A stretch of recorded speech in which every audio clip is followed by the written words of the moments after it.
在中国，买房一直是一个家庭首要关心的问题，特别是老一辈人，他们把拥有自己的房子看作是安身立命的基础，更是他们社会地位和经济实力的象征。他们常说，金窝银窝不如自己的草窝，这证明了他们深厚的对拥有房产的情感和价值认知。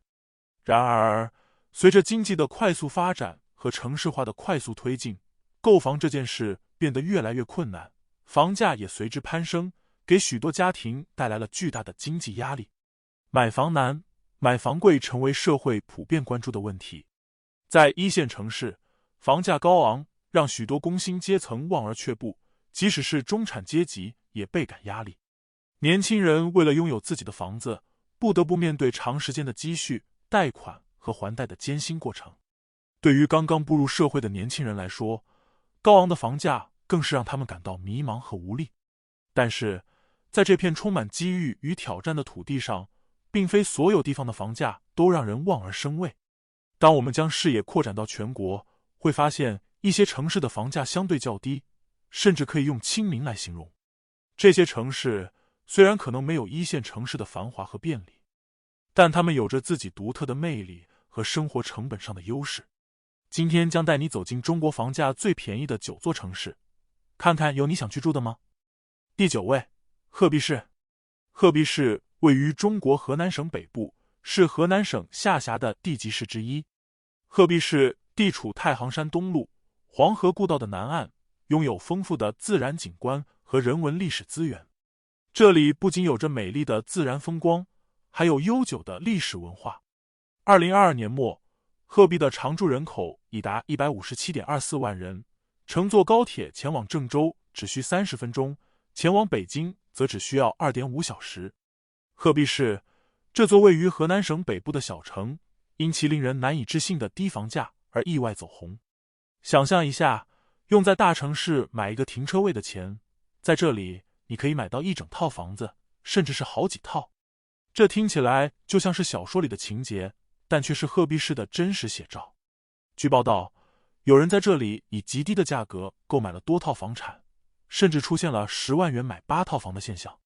来到鹤壁市的房产市场，你会发现鹤壁市的房价均价为7832元每平方米，但山城区的均价仅为1465元每平方米。这意味着在这里，你真的可以以白菜价买到房子。然而，这样的白菜价也是有一定原因的。首先，鹤壁市是属于收缩型城市，在经济结构转型上没有及时的发展，当地的经济发展和就业机会并不好，且基础设施也并不是很完善。许多年轻人选择离开鹤壁，前往更大的城市寻找更好的工作和生活机会，导致人口外流，减少了对住房的需求。虽然鹤壁市交通便利，乘坐高铁前往郑州只需30分钟，前往北京也只需要2.5小时，但其地理位置相对边缘，没有直接享受到大城市的辐射效应。在一些人看来，低房价就代表着低欲望和不内卷，但房子只是生活的一部分，不代表全部。对于因为低房价而心动的人来说，真正需要警惕的是，如果缺乏清醒的自我认知和职业规划，即使现在逃离了竞争激烈的大都市，也无法避免陷入追求性价比的陷阱。第8位，百色。百色市是广西壮族自治区的一个城市，位于西部，面积很大，约有 3.6252 万平方公里，人口约 420.96 万。这里是西南地区的交通枢纽，也是中国与东盟开放的前沿。百色市有亚热带季风气候和丰富的自然资源，矿产资源也很丰富，比如铝土矿、煤矿、锰矿等等。这里还有很多民族聚集，其中以壮族为主。这里的民族文化和历史遗迹很丰富，比如百色起义纪念园和通灵大峡谷。但你知道吗？这里不仅风景如画，而且房价还特别亲民，让人不禁想要在这里安家落户。百色市的房价很便宜，尤其是二手房市场，挂牌均价只有5071元每平方米，比其他城市便宜很多。新房市场的价格也不高，公示均价是4697元每平方米。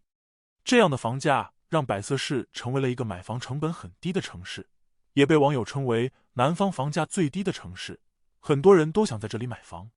百色市的房价相较于一线城市来说，简直是白菜价，这其中有着多方面的原因。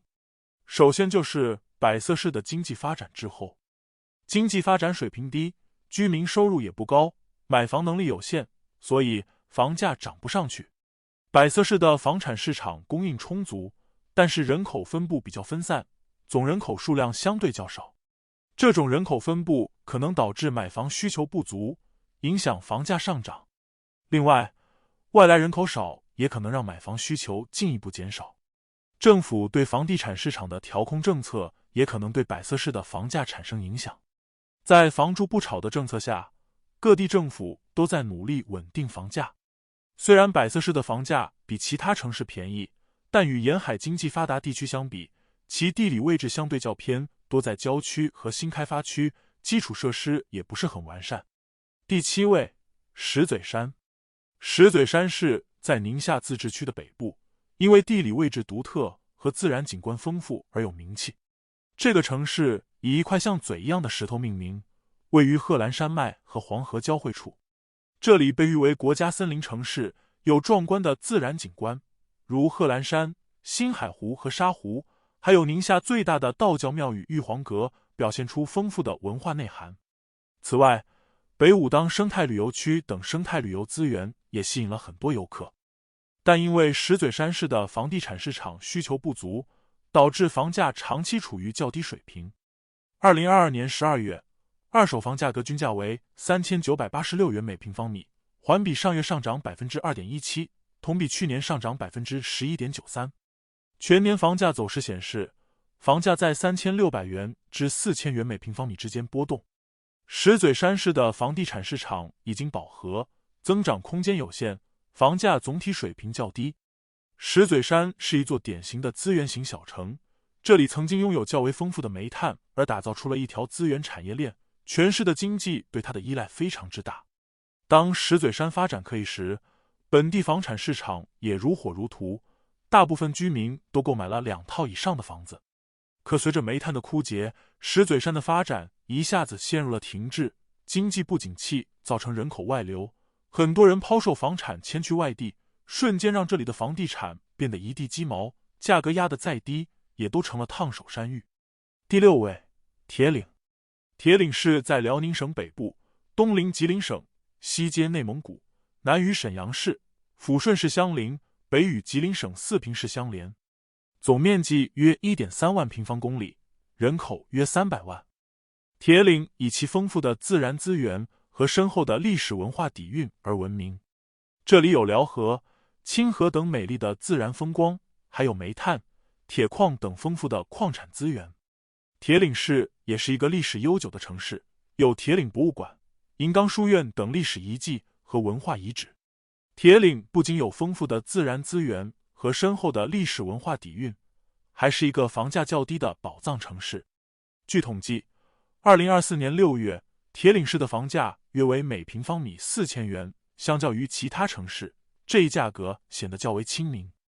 铁岭市各区市县的房价也有所不同，例如调兵山市的平均单价为3473元每平方米，开原市为3864元每平方米，铁岭县为3970元每平方米，鄞州区为3327元每平方米。铁岭房价低的原因主要有2个。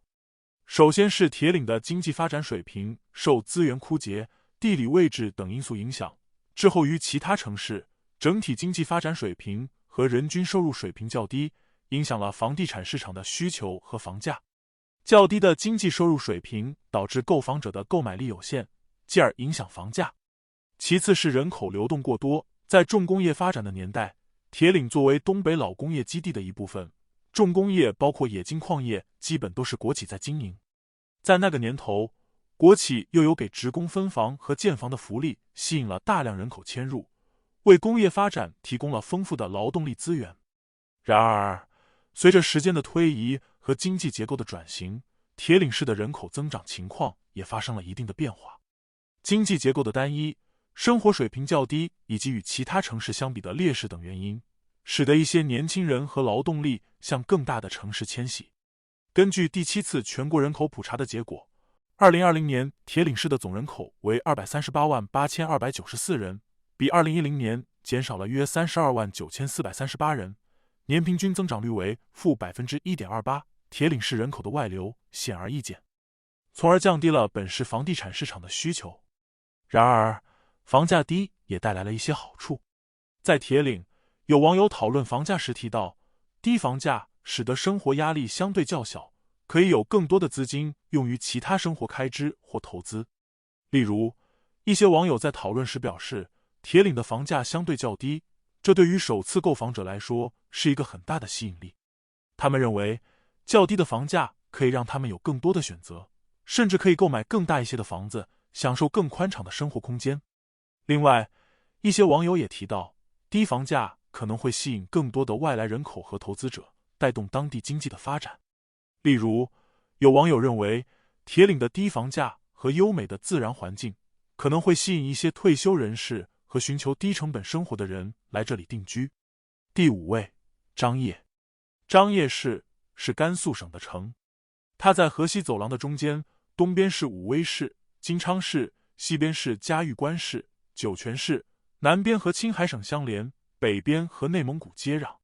张掖有 3.86 万平方千米，这里既有美丽的自然风光，又有深厚的历史文化底蕴。张掖有很多名胜古迹，比如大佛寺、木塔寺、图塔寺、西来寺、镇远楼等等，每一个地方都有很多历史和文化。然而，谈及张掖的房价市场，却别有一番风味。在全国房价普遍高价的背景下，张掖的房价却显得格外亲民。据最新数据显示，2024年张掖新房均价约为3680元每平方米，这一数字远低于国内许多城市的房价水平，甚至在某些月份还出现了小幅波动，但总体保持平稳。这样的房价让不少外地朋友心生羡慕，纷纷表示张掖的房价真是让人心动不已。那么，是什么原因造就了张掖房价的亲民呢？首先，不得不提的是张掖的经济和产业结构。相较于一些经济发达、产业多元化的城市，张掖的经济发展相对滞后，主要依赖资源型产业和传统产业，缺乏高附加值、高技术含量的新兴产业支撑。这种相对单一的产业结构，使得张掖的经济增长动力不足，进而影响了居民的收入水平和购房能力。因此，房价相对较低也就不难理解了。此外，人口流失也是影响张掖房价的重要因素之一。张掖市本身经济发展滞后，无法提供足够的就业机会，大量农村人口和年轻人选择流向省内外更发达的城市，导致张掖本地人口增长乏力，购房需求不旺盛。没有足够的需求支撑，房价自然难以走高。对于当地居民和网友来说，张掖的低房价无疑是一个不小的福音。他们纷纷表示，这样的房价让我们这些普通工薪阶层也能实现安居梦。同时，也有网友调侃道，在张掖买房就像是给未来投资了一个大大的安心包。第4位，七台河。七台河是一座位于黑龙江省东部的小城，因其独特的地理位置和深厚的文化底蕴而备受瞩目。这块土地位于完达山山脉西端，窝垦河和挠力河蜿蜒流过，构成了一幅美妙的自然画卷。七台河市的总面积为6221平方千米，气候属于寒温带大陆性季风气候，特色主要包括寒暑明显、雨量充沛、光照充足、无霜期短、四季分明。这里不仅是一个资源丰富的地区，更是一个充满活力的城市。七台河以其冬奥冠军之乡的美誉而闻名，培养了众多的短道速滑世界冠军，如杨洋、王蒙、范可新等，他们为国家赢得了无数荣誉。七台河的冠军文化深深地扎根在这座城市的每一个角落，激励着一代又一代的年轻人。在房价方面，七台河的房价相对较低。2024年6月的数据显示，七台河市住宅平均单价为3112元每平方米，同比下降 3.99%。各区市县的房价也有所不同，茄子河区的平均单价为3103元每平方米，桃山区为3242元每平方米，新兴区为2085元每平方米。这样的房价水平使得七台河成为一个生活成本较低的城市，吸引了不少人选择在这里安家落户。七台河房价低的原因主要有以下几点。首先，七台河作为一个资源型城市，煤炭资源的枯竭对其经济和房价产生了重要影响。2009年，七台河被国家列为第二批资源枯竭型城市，随之而来的是全面转型的考验。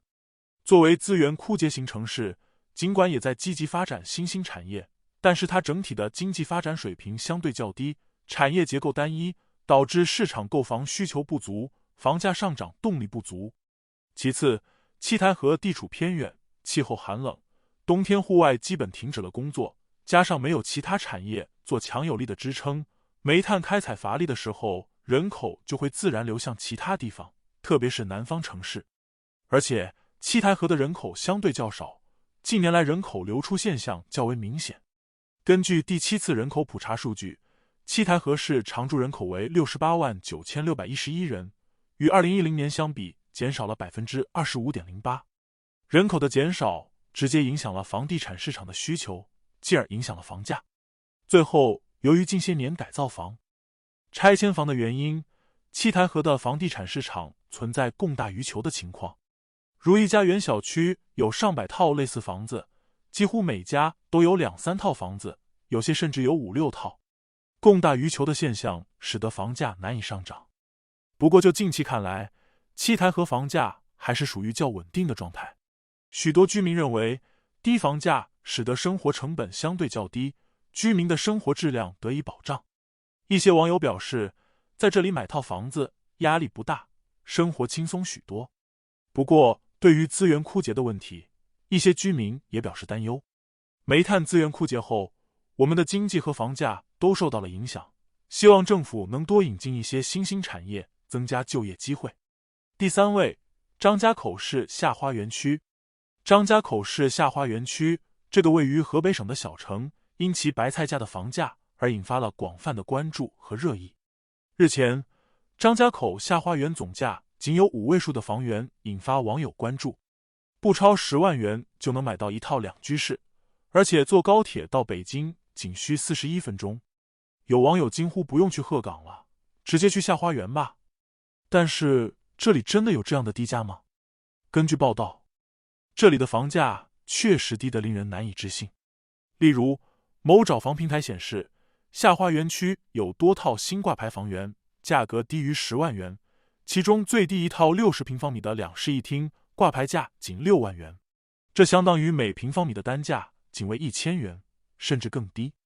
不过据了解，这么低价的房源都是属于煤矿住宅楼，没有产权证，是协议出让。而且地方大多位于马车社住宅楼、电石厂家属楼，而且均是房龄超30年的老房子，贷款受到限制。这种低价的房子一般都是不梯的顶层，而且是老小区，没有物业管理。中介平台表示，几万元的房子也就几套，房源不多，而且卖的差不多了。下花园区位于张家口市东南部，东与怀来县接壤，西与宣化区相邻，东南距北京150公里。据悉，下花园的一部分居民是在煤矿、电石厂等传统企业工作。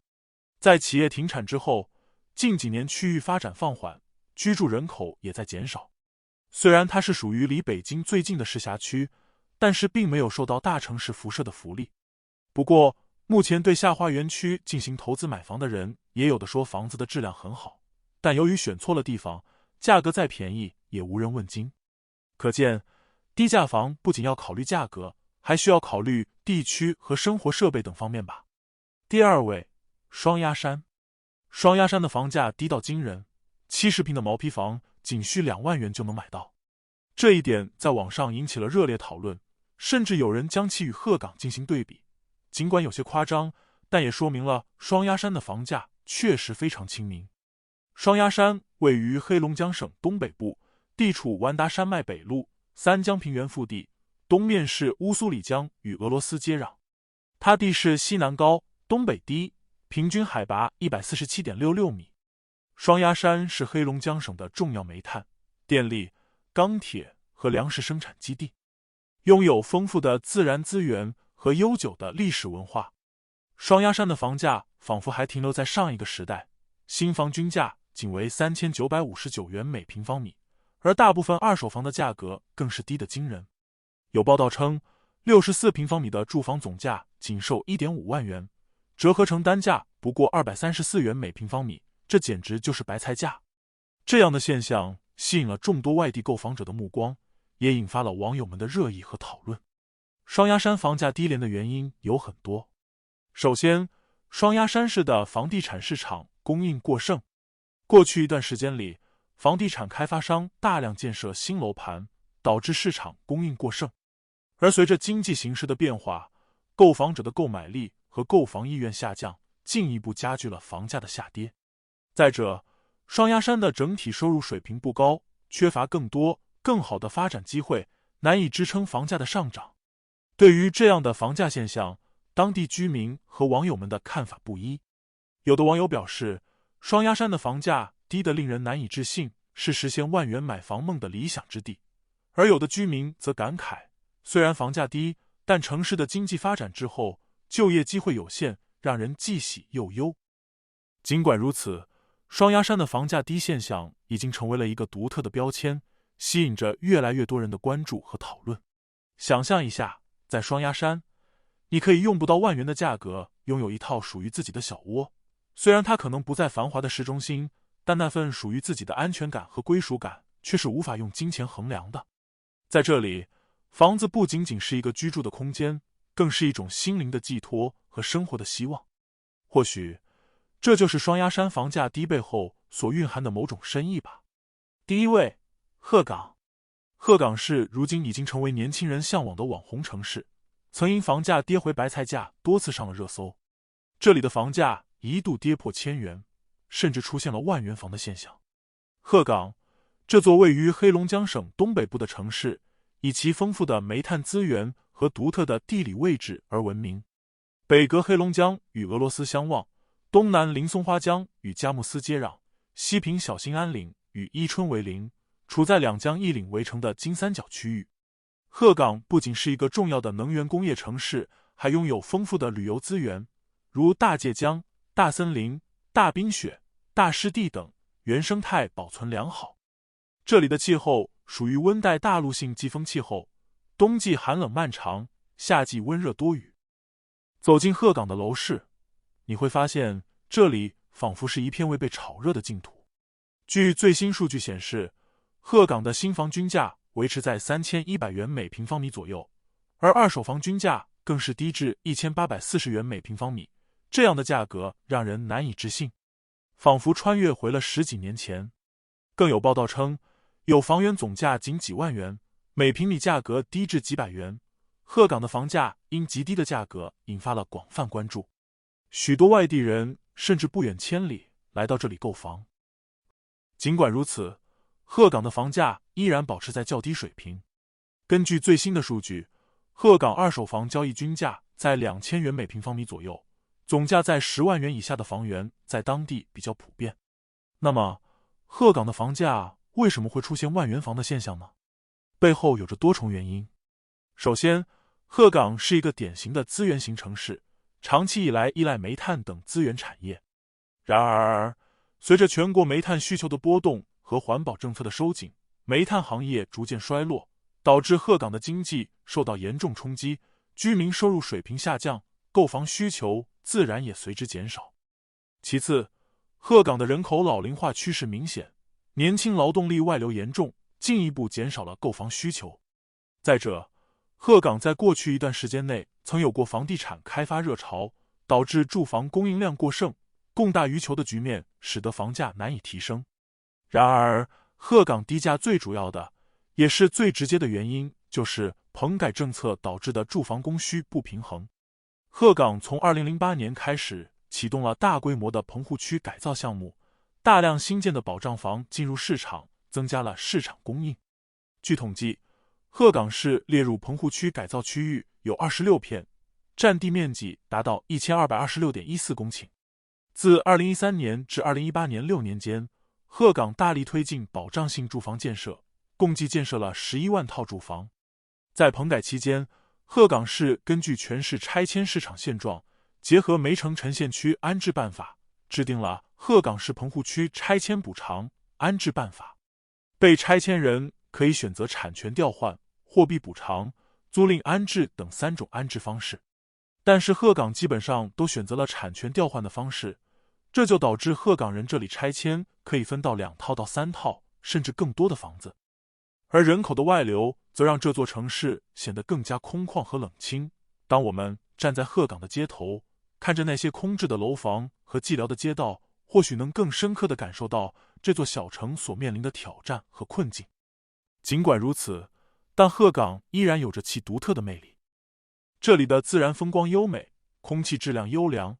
2022年鹤岗城市空气质量优良天数比例与伊春市并列黑龙江省第一。同时，鹤岗也在积极转型，发展石墨产业，努力从煤城向林城转变，探索新的发展路径。你觉得中国哪个城市的房价最便宜？如果你有不同的观点，欢迎在评论区留言。如果你喜欢今天的影片，还请按赞、订阅和转发。